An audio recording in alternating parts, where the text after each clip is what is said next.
왕이 뭇 백성에게 명령하여 이르되 이 언약책에 기록된 대로 너희의 하나님 여호와를 위하여 유월절을 지키라.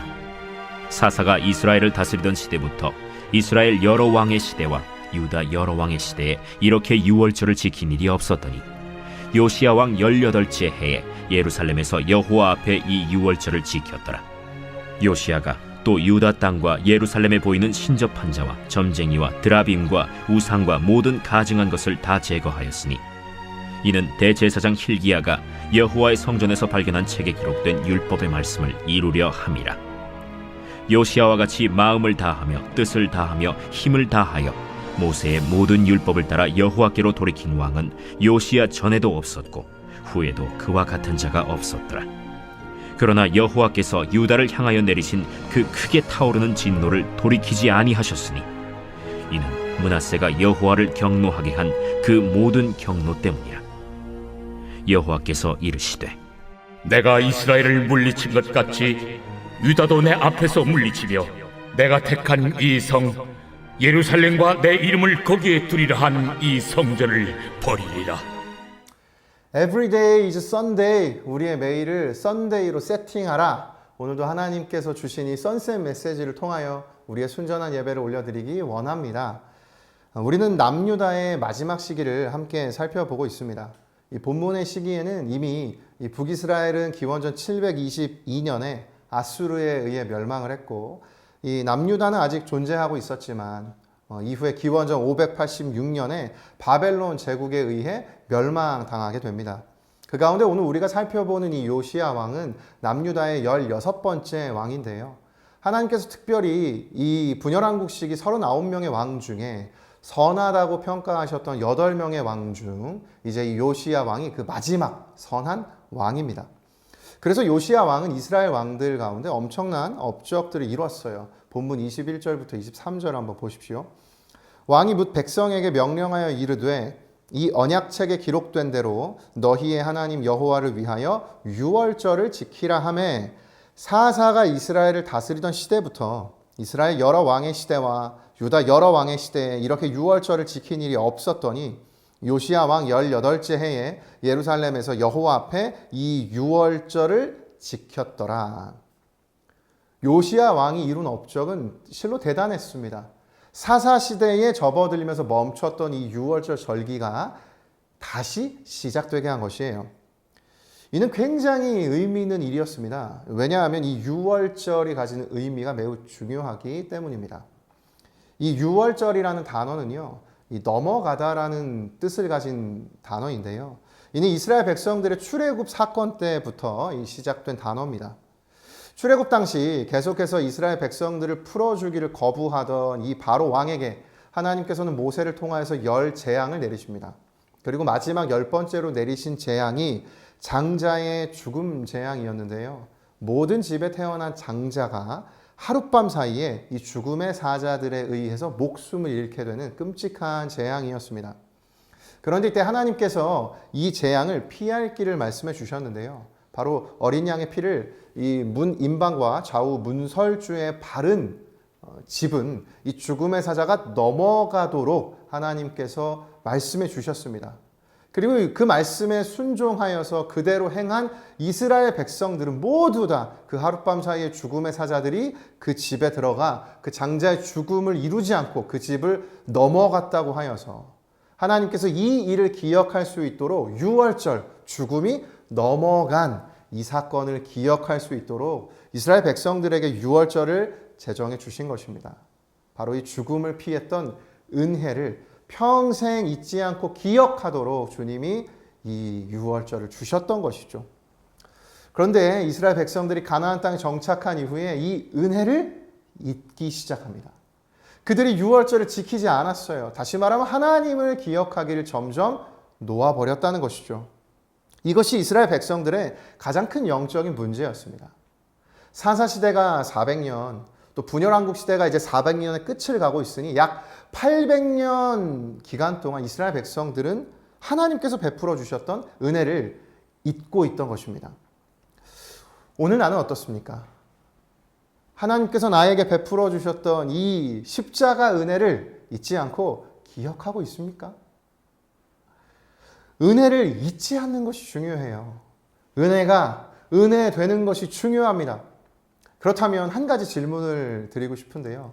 은혜가 되기 위하여서 필요한 것이 있습니다. 그것이 무엇일까요? 본문 26절과 7절에 있습니다. 한번 보십시오.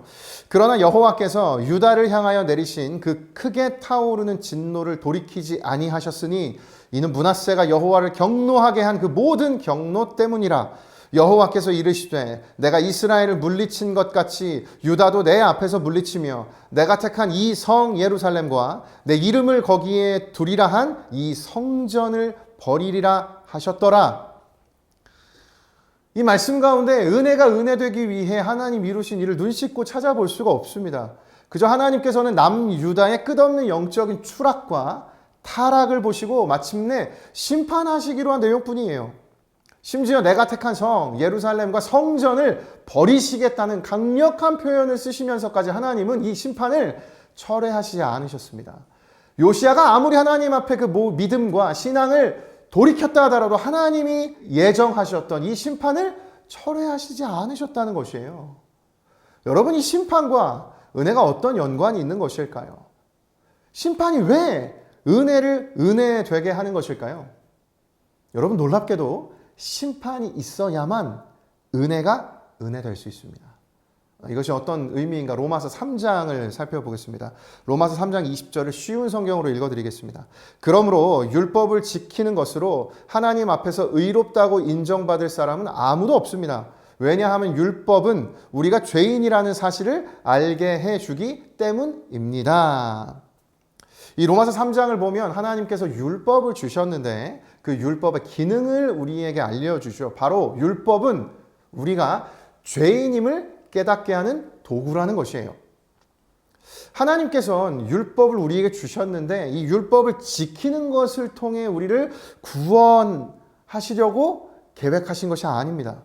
우리는 이미 죄로 물든 죄인이기 때문에 율법을 지킬 만큼 의로운 존재가 아니므로 하나님께서는 우리에게 율법을 통해 구원을 이루려고 하신 것이 아니라 율법을 통해 죄를 깨달을 수 있도록, 다시 말하면 이 율법을 기준으로 이것이 죄이고 이것이 죄가 아니라는 깨달음을 주시려고 하나님 우리에게 율법을 주셨다는 것이에요. 그리고 이 율법을 통해서 죄를 깨닫게 된다면 우리가 잊지 않아야 할 한 가지 더 깨달아야 하는 것이 있습니다. 그 죄에 대한 심판이 존재한다는 것이에요. 죄의 삭은 사망이라고 말씀하셨습니다. 죄가 있다는 것은 하나님의 심판이 있다는 말씀이에요.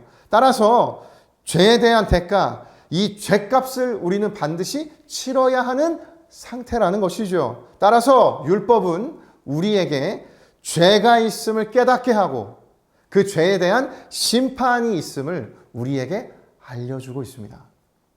여기서 중요한 것이 있어요. 여러분, 우리 모두는 다 죄로 인해서 심판을 받아야 하는 존재입니다.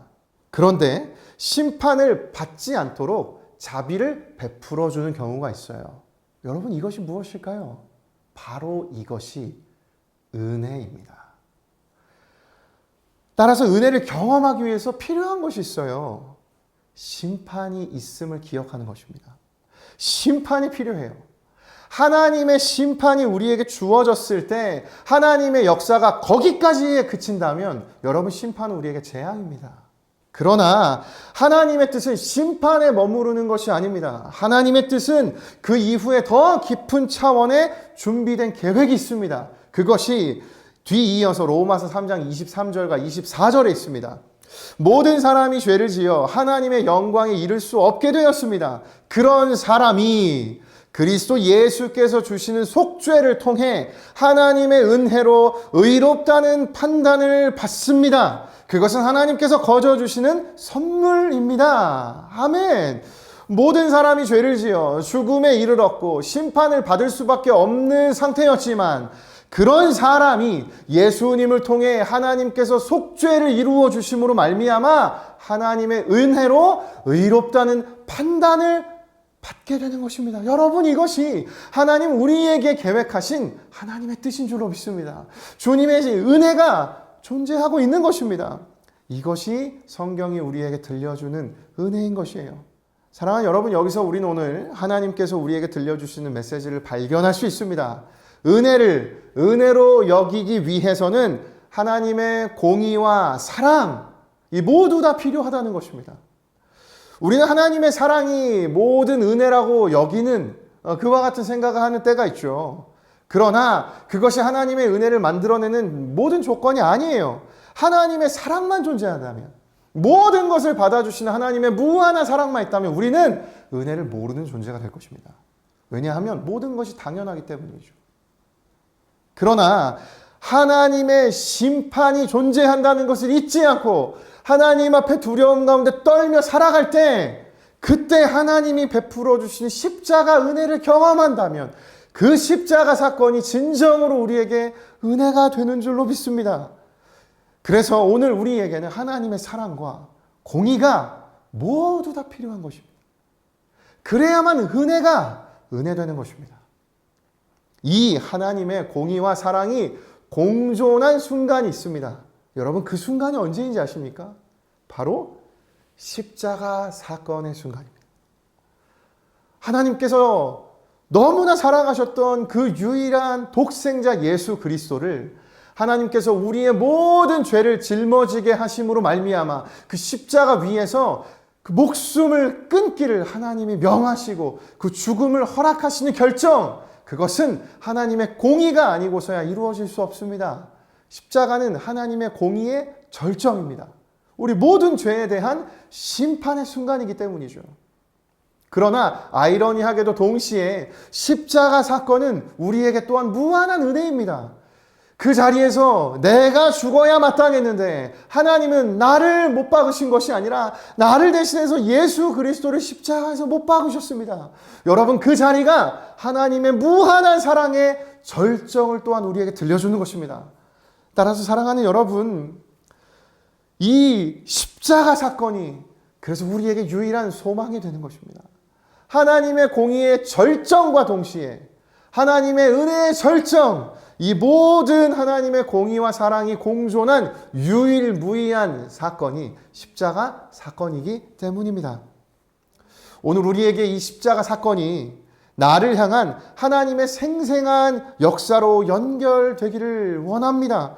예수님께서 피 흘리셔서 그분의 모든 목숨을 내어주신 이유가 오늘 내가 되기를 원합니다.